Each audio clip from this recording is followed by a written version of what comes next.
নমস্কাৰ, সকলোকে ডেষ্টিনেশ্যনলৈ স্বাগতম জনাইছো আৰু আজি আপোনালোকৰ সন্মুখত হ'ম 2024 চনৰ 26 মাৰ্চ অৰ্থাৎ বৃহস্পতিবাৰে শুক্ৰ গ্ৰহৰ ৰাশি পৰিৱৰ্তন হ'ব। এই শুক্ৰ গ্ৰহৰ ৰাশি পৰিৱৰ্তনৰ ফলত 12 ৰাশিৰ জীৱনত প্ৰভাৱ পেলাব। 12 ৰাশিৰ ভিতৰত 3টা ৰাশি এনে আছে যাৰ কষ্ট বেছি হ'ব আৰু 4টা এনে ৰাশি আছে যাৰ জীৱনত লাভৰ পৰিমাণ বাঢ়িব আৰু বাকী 5 ৰাশিৰ ক্ষেত্ৰত কিছু নৰম হৈ থাকিব। গতিকে এই ভিডিঅ'টো আপোনালোকে যদি ফেচবুকত চাইছে পেজটো ফলো কৰি ৰাখিব আৰু ইউটিউবত যদি চাইছে তেনেহ'লে চেনেলটো ছাবস্ক্ৰাইব কৰি কাষত থকা বেল আইকনটো প্ৰেছ কৰিব যাতে অনাগত দিনত আমাৰ এক্সুৱেলি ভিডিঅ'সমূহ আপুনি সহজে পায়। বন্ধুসকল, শুক্ৰ গ্ৰহ হ'ল ধন টকা পইচা ঐশ্বৰ্যৰ গৰাকী। আপোনাক লাক্সাৰিয়াছ দিয়ে শুক্ৰ গ্ৰহ, জীৱনৰ সকলো সুখ শুক্ৰ গ্ৰহ দিয়ে। আৰু এই শুক্ৰ গ্ৰহ আপোনাৰ ঘৰত দক্ষিণ পূব দিশত অৱস্থিত, অৰ্থাৎ বাস্তু অনুসৰি আপোনাৰ ঘৰৰ দক্ষিণ পূব দিশটো হ'ল শুক্ৰ আৰু সেই শুক্ৰ যদি সেই স্থান যদি অশুভ হয় তেনেহ'লে শুক্ৰ দূষিত হয় আৰু অশুভ হ'লে আপোনাৰ টকা পইচা অহা বাট বন্ধ হয়। গতিকে ঘৰৰ দক্ষিণ পূব দিশটো আপুনি সদায় সুন্দৰ কৰি ৰাখিব, চাফা কৰি ৰাখিব, পজিটিভ কৰি ৰাখিব, তেতিয়াই আপোনাৰ ঘৰত টকা পইচাৰ পৰিমাণটো বাঢ়িব। বন্ধুসকল, শুক্ৰ গ্ৰহৰ ৰাশি পৰিৱৰ্তনৰ ফলত আপোনাৰ মূৰ কি লাভ হ'ব তাকে জনাম। কাৰণ শুক্ৰ গ্ৰহই মীন ৰাশি এৰি মেঘ ৰাশিলৈ যাত্ৰা কৰিব, অৰ্থাৎ 26 মাৰ্চৰ ৰাতিপুৱা 5:13 যে পঞ্চাংগ অনুসৰি ৰাশি পৰিৱৰ্তন কৰিব শুক্ৰই। এই ৰাশি পৰিৱৰ্তনৰ ফলত এই 3টা ৰাশিৰ ক্ষেত্ৰত লোকচান হ'ব। শুক্ৰ যেতিয়া মেঘ ৰাশিত আহিব তাৰ আটাইতকৈ বেছিকৈ লোকচানদায়ক ৰাশিটি হ'ব বৃষ ৰাশি। যদি আপুনি বৃষ ৰাশিৰ ব্যক্তি হয় তেনেহ'লে আপোনাৰ ক্ষেত্ৰত লোকচান কিয় হ'ব? সাধাৰণতে আপোনাৰ খুব বেছি অহা যোৱা ফুৰা কৰা এইবিলাকত আপোনাৰ খৰচৰ পৰিমাণ বাঢ়িব। আপোনাৰ মেডিকেল তথা চিকিৎসালয়ৰ পইচা খৰচৰ পৰিমাণ বাঢ়িব পাৰে, অৰ্থাৎ লাক্সাৰিয়াছ নামত আপোনাৰ পইচা খৰচ হ'ব পাৰে। স্বাস্থ্যৰ ক্ষেত্ৰত আপোনাৰ হানি হ'ব পাৰে। গতিকে বৃষ ৰাশি ব্যক্তিসকলৰ ক্ষেত্ৰত এইখিনি সময় টকা পইচা হাত ধৰি খৰচ কৰিব লাগে আৰু স্বাস্থ্যৰ ক্ষেত্ৰত আপুনি সচেতন হ'ব লাগে। দ্বিতীয় ৰাশিটো হৈ গ'ল যাৰ লোকচান হ'ব, সেই ৰাশিটো হৈ গ'ল কন্যা ৰাশি। যদি আপুনি কন্যা ৰাশিৰ ব্যক্তি হয় তেনেহ'লে এইখিনি সময়ত আপুনি অলপ সাৱধান হোৱাটো দৰকাৰ। আপোনাৰ স্বাস্থ্যৰ ক্ষেত্ৰতো আপুনি সাৱধান হ'বলৈ লাগিব।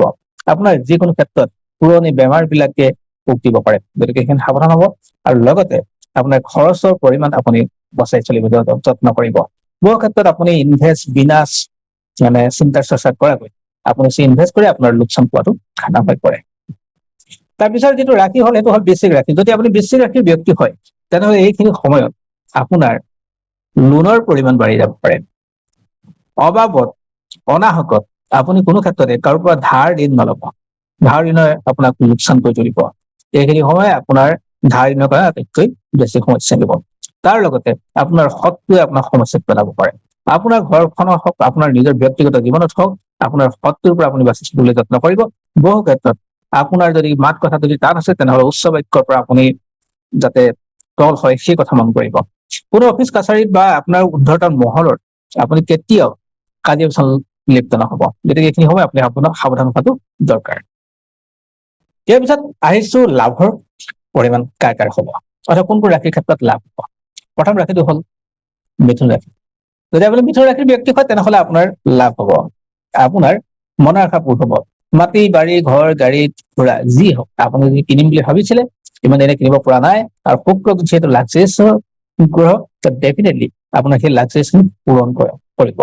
গতিকে আপোনাৰ ব্যৱসায় বাণিজ্যৰ পৰা আৰম্ভ কৰি সকলোতে আপুনি লাভৰ মুখ দেখিব পৰাকৈ সম্ভৱ হ'ব। ইয়াৰ পিছত ৰাশিটো হৈ গ'ল কৰ্কট ৰাশি। যদি আপুনি কৰ্কট ৰাশিৰ ব্যক্তি হয় তেনেহ'লে আপোনাৰ কৰ্মস্থান ক্ষেত্ৰত পদোন্নতি হোৱাটো নিশ্চিত হয়। আপুনি যি কাম কৰি আছে তাত লাভ হ'ব।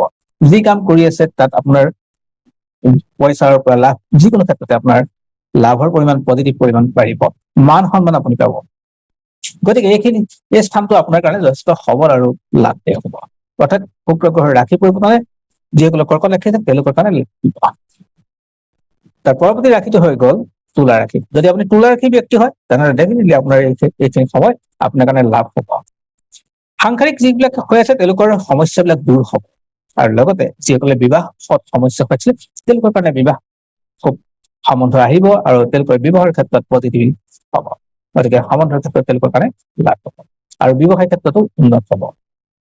আৰু ইয়াৰ পিছৰ ৰাশিটো হৈ গ'ল মীন ৰাশি। যদি আপুনি মীন ৰাশিৰ ব্যক্তি তেনেহ'লে আপোনাৰ ক্ষেত্ৰত লাভ হ'ব। কিয় লাভ হ'ব? কাৰণ আপোনাৰ পইচাৰ হাউচত শুক্ৰ গ্ৰহৰ গমন, অৰ্থাৎ পইচা হাউচত যেতিয়া শুক্ৰ গ্ৰহৰ পজিটিভ আছে, ডেফিনেটলি আপোনাৰ পইচা দিব। লগতে আপোনাৰ মুখৰ বাক্য মিঠা হবলৈ আৰম্ভ হ'ব, পৰিয়ালৰ মাজত আন্তৰিকতা বাঢ়িব। পৰিয়ালৰ মাজত যদি আগতে কৰবাত নহয় কৰবাত যদি খেল মেলি আছিলে, কথা বতৰা বা যিকোনো ক্ষেত্ৰতে যদি সম্পৰ্কৰ অৱনতি ঘটিছিলে, সেই সম্পৰ্ক এতিয়া সুস্থিৰ হৈ পৰিব। গতিকে এইখিনি সময় আপোনাৰ কাৰণে ভাল। 4টা ৰাশি ভাল হ'ব। আৰু বাকী যিকেইটা ৰৈ গ'ল 5টা ৰাশি, এই 5টা ৰাশি মধ্যমে যাব। তেওঁলোকৰ কষ্ট আৰু তেওঁলোকৰ বৰ বেছি কষ্টও নহয়, তেওঁলোকৰ বৰ বেছি লাভো নহয়। অৱশ্যে তেওঁলোকৰ ক্ষেত্ৰত নিজৰ কৰ্ম অনুযায়ী তেওঁলোকৰ ৰিজাল্ট পাব। ধন্যবাদ বন্ধুসকল। এয়া আছিল শুক্ৰ গ্ৰহৰ গোচৰ ফলত 12 ৰাশিৰ ভিতৰত তথা 7 ৰাশিৰ লাভ আৰু লোকচান। পুনৰ অনেক ভিডিঅ আপোনালোক সকলোকে লগ পাম, তেতিয়ালৈ বিদায়। আৰু আপোনালোকে এই ভিডিঅ'টো ভাল লাগিছে আপোনালোকৰ, তেনেহ'লে লাইক কৰিব আৰু কমেণ্ট কৰিব। ধন্যবাদ।